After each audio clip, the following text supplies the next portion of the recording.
সহিংস রাজনীতি কেড়ে নিয়েছে আরো দুটি প্রাণ। রাজধানীর পরিবাগে যাত্রীবাহী মিনিবাসে পেট্রোল বোমা হামলায় দগ্ধ শাহিন আক্তার ও ফরিদ মিয়া চিকিৎসাধীন অবস্থায় মারা গেছেন। ঢাকা মেডিকেল কলেজ হাসপাতালের বার্ন ইউনিটের নিবিড় পরিচর্যা কেন্দ্রে গত 5 দিন মৃত্যুর সঙ্গে লড়ছিলেন এই দুজন। আলী আহমেদের রিপোর্ট।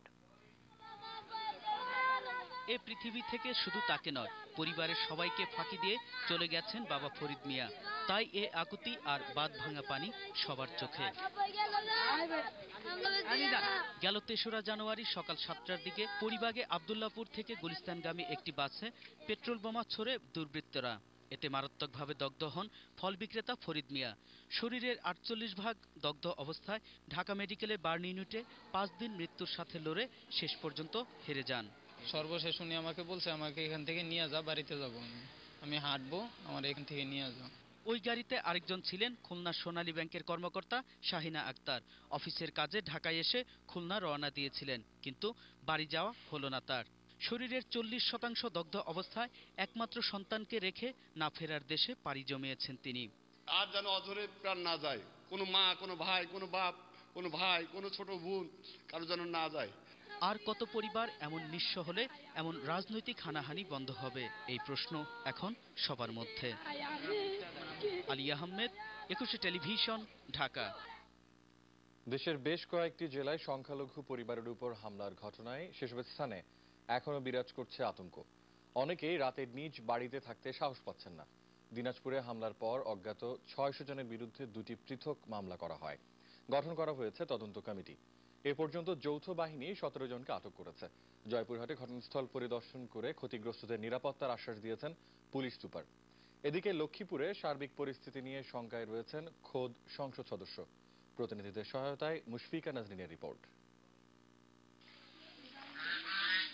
যশোরের অভয়নগরের চাঁপাতলার মালোপাড়ার মেয়েরা রাতে কেউই এখন বাড়ি থাকে না।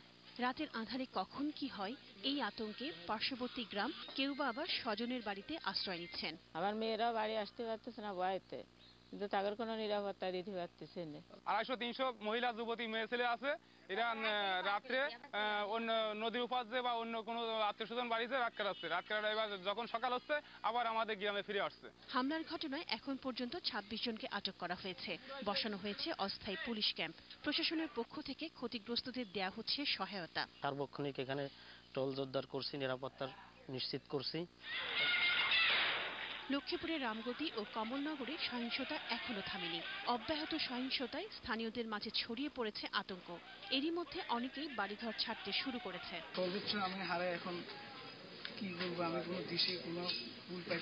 সার্বিক পরিস্থিতিতে শঙ্কার কথা জানালেন খোদ নবনির্বাচিত সংসদ সদস্য।